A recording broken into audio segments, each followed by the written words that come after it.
The New Norm is brought to you by Winning at Home. I'm Steve Norman. Welcome to The New Norm. A few months ago, I had the opportunity to travel to Asia with some friends, and as we were traveling down some rural roads, I noticed that behind many of the homes, there were small structures in the back. They almost looked like ornate sheds. A lot of them had peaked roofs. Some of them had prayer flags that wrapped around them. They were colorful. They were bright. They looked like places of reverence and importance. And I remember asking our guide, like, what are those? He's like, oh, those are family shrines. Usually there's an image, an idol, an icon that a family will go and pray to or worship or offer sacrifices to for wisdom, for clarity, or for provision, for breakthrough, for some kind of miracle. And I remember leaning back in the seat of the van and saying, well, I'm so glad that that's not part of my ritual. I'm glad that my faith is in Christ and that I don't have a shrine. And I remember God saying kind of gently in his own way, Steve, just because you don't have a shrine doesn't mean you don't have an idol. And I'm realizing that given to my own devices, I have a propensity to lean towards things that are not God for comfort, for security, and for significance. And the Bible has a really clear name for those, and those are idols. And one of the stories that teaches us some great lessons about idols is 1 Kings chapter 18. And in it, we read that Elijah, who's like one of the true prophets of God, has sent a message to his friend Obadiah, who is a palace administrator, and told him to tell King Ahab that it's time for the people of God to make a choice. It's time for there to be a showdown on Mount Carmel between the God that Ahab worships, Baal, and the God that Elijah worships, Jehovah. So 1 Kings 18, verse 16 says this, So Obadiah went to meet Ahab and told him, and Ahab went to meet with Elijah. And when he saw Elijah, he said to him, Is that you troubler of Israel? I've not made trouble for Israel, Elijah replied. But you and your father's family have. You've abandoned the Lord's command and have followed the Baals. And this line reminds us that idol worship is usually a slippery slope for the people of God. They don't roll out of bed one day and decide to be pagan. It's a slow burn. It's a gradual abandoning of God's commands. And once they're completely untethered from the expectations that God has for them, they're free to choose another God to fill that spiritual vacuum. In our lives, idols don't usually start out as idols. Most start out as good and beautiful things. In fact, I think idol worship happens when a gift becomes a god. In his book, Counterfeit Gods, Timothy Keller says, idolatry happens in our lives when a good thing becomes the ultimate thing.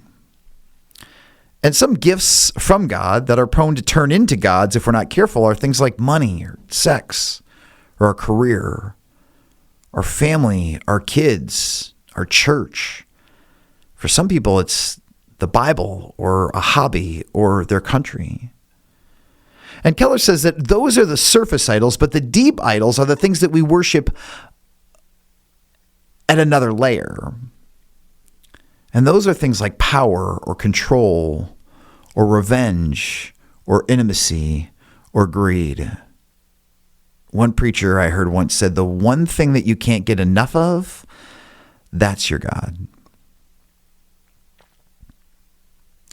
The story continues in verse 19. Elijah says, Now summon the people from all over Israel to meet me on Mount Carmel.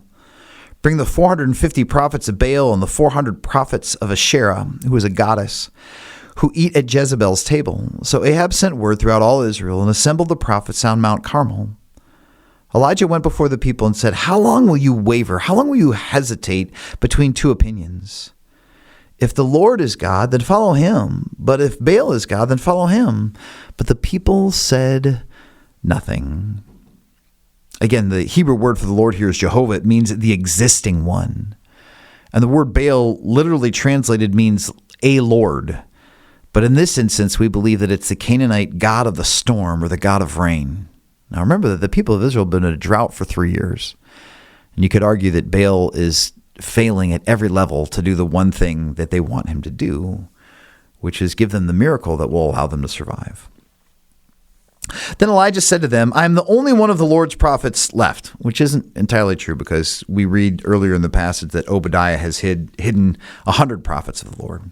But Baal has 450 prophets. He says, get 2 Baals for us, and let Baal's prophets choose one for themselves. Let them cut it into pieces and put it on the wood, but not set fire to it. I'll prepare the other bowl, and I'll put it on the wood, but not set fire to it. Then you call on the name of your God, and I'll call on the name of the Lord. And the God who answers by fire, he is God. Then all the people said, what you say is good. Elijah said to the prophets of Baal, choose one of the bowls and prepare it first, since there's so many of you. Call on the name of your God, but do not light the fire. So they took the bowl given them and prepared it. And then they called on the name of Baal from morning until noon. Baal, answer us, they shouted. But there was no response. No one answered. And as they danced around the altar they had made, and at noon Elijah began to taunt them. Shout louder, he said. Surely he's a god. Maybe he's deep in thought or busy or traveling. Maybe he's sleeping and must be awakened. So they shouted louder, and they slashed themselves with swords and spears, as was their custom, until their blood flowed. Midday passed, and they continued their frantic prophesying until the time for the evening sacrifice. But there was no response. No one answered. No one paid attention. So if you take the prophets of Baal and add in the prophets of Asherah and multiply it by the number of hours that they have been praying, they've been praying for over 5,000 collective hours, and nothing has happened at all. If you were to pray for 5,000 hours, it would mean that you prayed for an hour every day for 13 years. But nothing happens. There's no response. No one answered. No one paid attention. And for me, this is a really stark reminder that I can worship the things that aren't God. But the truth is, whatever other idols I lean on, they can't hear me. They can't see me. They can't help me. They don't love me. And no matter what I offer them, nothing will ever be enough. Our idols will always take our time, always take our energy, and will always take, maybe not literally, but figuratively, our blood, our very life. Scriptures teach in Leviticus 17:11 that the life of a creature is in its blood. Idols are all demanding and all consuming. Then Elijah said to the people, come here to me. And they came to him, and he repaired the altar of the Lord, which had been torn down. And Elijah took 12 stones, one for each of the tribes descended from Jacob, to whom the word of the Lord had come, saying, your name shall be Israel. And with the stones he built an altar in the name of the Lord. And he dug a trench around it, large enough to hold about 24 pounds of seed. And they arranged the wood, cut the bowl into pieces, and laid it on the wood. Then he said to them, fill 4 large jars with water and pour it on the offering and on the wood, which, considering the fact that there's a drought, would have been totally scandalous. Do it again, he said, and they did it again. Do it a third time, he ordered, and they did it a third time. And the water, I'm guessing it's around 12 gallons at this point, ran down the altar and even filled the trench. And at the time of the sacrifice, the prophet Elijah stepped forward and prayed, Lord, the God of Abraham, Isaac, and Israel, let it be known today that you are God in Israel, and that I am your servant, and have done all these things at your command. Answer me, Lord, answer me, so that these people will know that you, Lord, are God, and that you are turning their hearts back again. And then the fire of the Lord fell and burned up the sacrifice, the wood, the stones, and the soil, and also licked up the water in the trench. And when all the people saw this, they fell prostrate and cried, the Lord, he is God. The Lord, he is God. Remember, the prophets of Baal prayed for about 5,000 hours. Elijah prayed for approximately 18 seconds.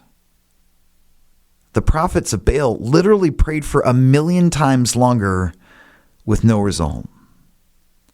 Elijah prays a few sentences, and God answers instantly. Why? Because God is committed to exposing our idols for the counterfeits that they are.